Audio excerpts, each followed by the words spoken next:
Estamos de volta para falar de política e quem mais entende dos bastidores da política está aqui comigo no estúdio, Paulo Roberto. Seja muito bem-vindo, Paulo. Tudo bem, Tiago? Tudo bom. Tudo tranquilo? Tudo tranquilo.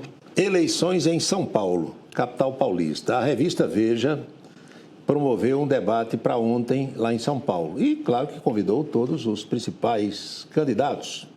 Eis que pelo menos 3 deles desistiram de participar. O atual prefeito Ricardo Nunes, o Guilherme Boulos e o José Luiz da Atena.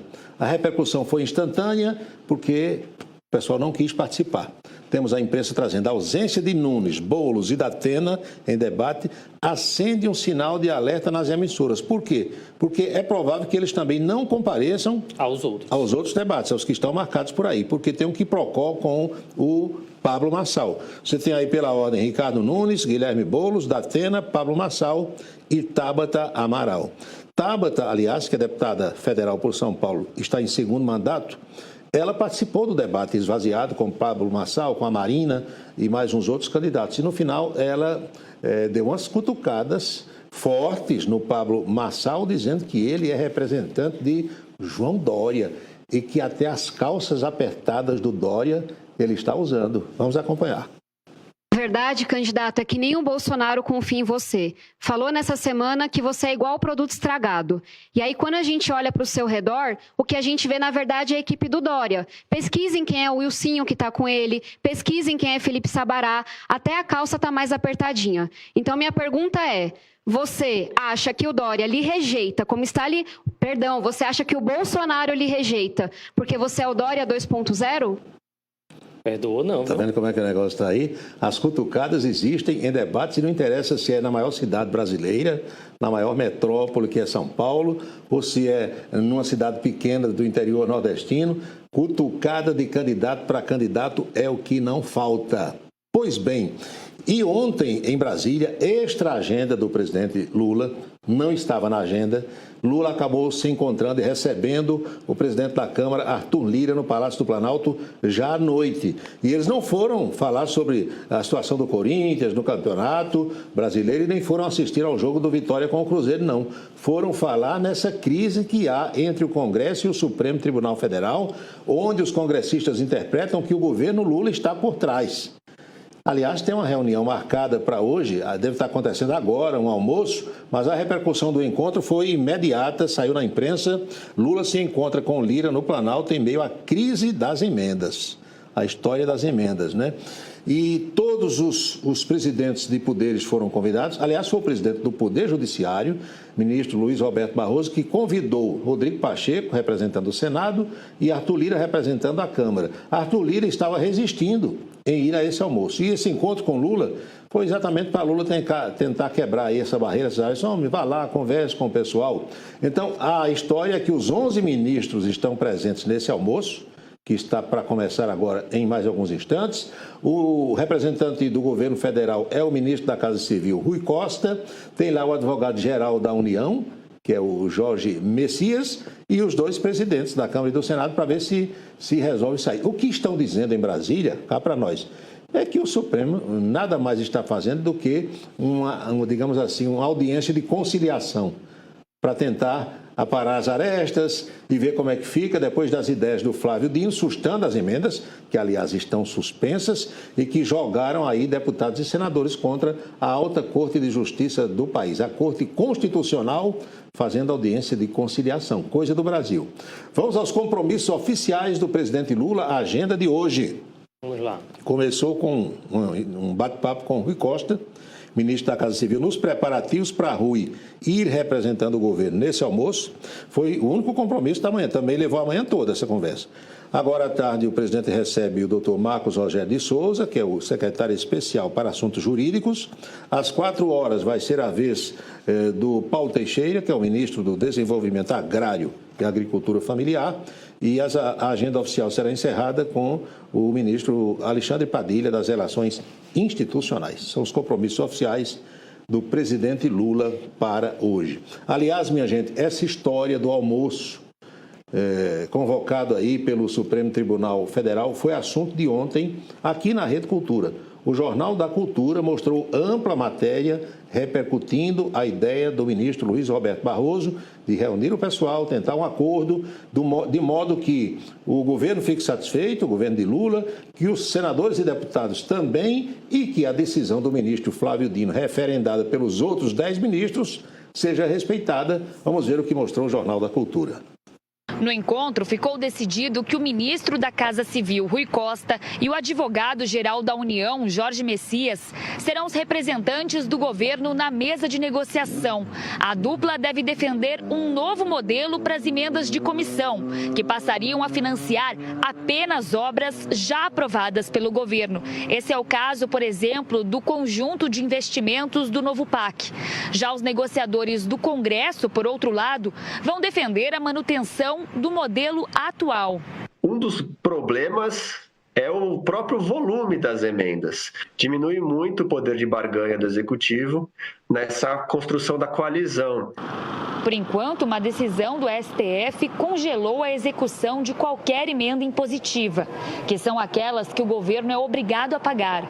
O plenário da Corte foi favorável à tese de que esse tipo de emenda é pouco transparente e inconstitucional. A interpretação favorece o governo, que retoma influência sobre essa parcela do orçamento da União. Ainda assim, o Planalto tenta mitigar o custo político do congelamento das emendas, o que não é tarefa fácil. Não é tarefa fácil, Tiago, não é tarefa fácil, amigos, porque é um jogo de interesse. Quem tem poder não quer perder o poder. A verdade verdadeira é que a crise está instalada em Brasília e a gente não sabe se esse almoço, se esse encontro vai conseguir debelar essas chamas de uma temperatura que apresenta-se muito alta na capital da República. Sempre um desafio, né, Paulo? Porque se não tem, o Executivo não tem essa relação produtiva, não tem governabilidade, né? O negócio é que foram deixando, né, crescer. É aquela coisa de criancinha. Você tem uma criancinha de 1 ano, 2 anos, e essa criancinha vai fazendo coisas erradas, nem o pai repreende, nem a mãe, nem a titia, nem a vovó, nem o vovô. Essa criança cresce sem limite, né? Exatamente. Daqui a pouco, quando vai bater na cara de todo mundo. Então, com o Congresso, isso aí é uma comparação absurda que eu estou fazendo, mas é só para você entender, ocorreu mais ou menos isso. O governo Dilma, muito fraco, foi deixando o Congresso criar asas, dominando o orçamento. Bolsonaro, para ter governabilidade e não ter processo de impeachment, cedeu ainda mais. Lula se deparou com essa situação muito diferente de quando ele foi presidente lá nos outros 2 mandatos. E aí o pessoal agora resolveu dar um freio de arrumação. Agora, a forma como isso está sendo feita, a gente não sabe qual será o resultado, mas as tensões existem.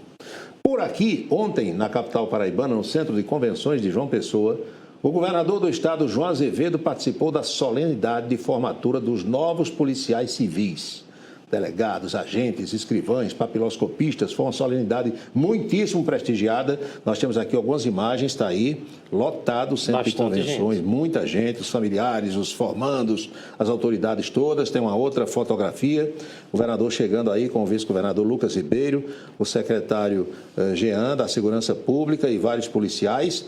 E o governador João Azevedo, logo depois da solenidade, falou sobre essa festa de formatura e sobre as nomeações que serão feitas tão logo termine o processo eleitoral. Vamos ouvir aqui o que foi que o governador falou. Na verdade, esses alunos que eram alunos e hoje são profissionais da Polícia Civil estarão no dia 19 de novembro, sendo convocado 50% deles que assumirão no dia 1º de janeiro, 1º de dezembro. E o restante, os 50%, estarão no dia 19 de dezembro entregando a sua documentação para assumir no dia 1º de janeiro. Ou seja, dentro desse ano mesmo, nós estamos aqui honrando o compromisso de fazer com que todos todos eles entrassem. Tem um problema aqui, nós estamos vivendo, que é um período eleitoral. Então, para evitar qualquer discussão eleitoral, nós deixamos para chamar depois de passado a questão desse período eleitoral, que será no dia 19 de novembro. Mas todos com a garantia de que serão convocados, diferentemente de alguns anos atrás, em que se fazia concurso e se levava 5 anos para se chamar os aprovados. Na Paraíba, a primeira turma foi convocada toda de uma vez, porque nós estávamos precisando de mão de obra. Essa segunda turma agora, convocadas agora praticamente dentro do mesmo período, porque é uma diferença de 30 dias só de cada grupo, e eu não tenho dúvida nenhuma, o fortalecimento de toda a estrutura da segurança pública desse Estado. Muito bem. Sangue novo, pessoas novas aí na Polícia Civil, que é considerada, a Polícia Civil paraibana é considerada uma das melhores do Brasil. Nós sabemos que em tudo que é lugar nesse país há problemas na segurança pública, mas se a gente fosse basear, fosse espelhar em outras unidades federativas, em outros estados, os problemas são muito maiores do que os que nós temos por aqui. O ideal era que não tivesse qualquer tipo de problema, crime, mas isso é impossível no mundo de hoje. Circulou ontem também em João Pessoa uma informação de que o presidente Lula da Silva não viria ou não virá a João Pessoa fazer campanha para Luciano Cartacho e Amanda Rodrigues, que Lula teria priorizado outras cidades. Teve repercussão também na mídia, Tiago. Olha só o que é. Lula define prioridade na região Nordeste durante a campanha e João Pessoa está de fora. Só que eu consultei pessoas ligadas ao ex-governador Ricardo Coutinho, a esposa dele, Amanda Rodrigues, que é candidata a vice, e ao próprio candidato deputado estadual Luciano Cartacho, e eles disseram que Lula virá sim a João Pessoa, não tem data definida ainda, mas desse giro que ele fará aqui pelo Nordeste, vai incluir em sua agenda a capital paraibana. Vamos à boca maldita de hoje? Vamos lá. Vem também de São Paulo. Começamos com São Paulo e vamos concluir o programa de hoje com a boca maldita de São Paulo. Zé Luiz da Atena foi procurado ontem por colegas de imprensa para dizer por que não foi ao debate. E da Atena disse, meu amigo, é preciso ter limites na campanha eleitoral. Diz que no primeiro debate que todos os candidatos participaram, o Pablo Marçal, entre outras coisas, acusou Guilherme Boulos de ser usuário de drogas ilícitas, baixou o nível e Datena acha que se for para participar de qualquer debate com o nível daquele primeiro, ele não vai. Vamos acompanhar a boca maldita de hoje. Olha, gerar o descontrole do Pablo Marçal também não pode gerar o descontrole do Boulos, por exemplo.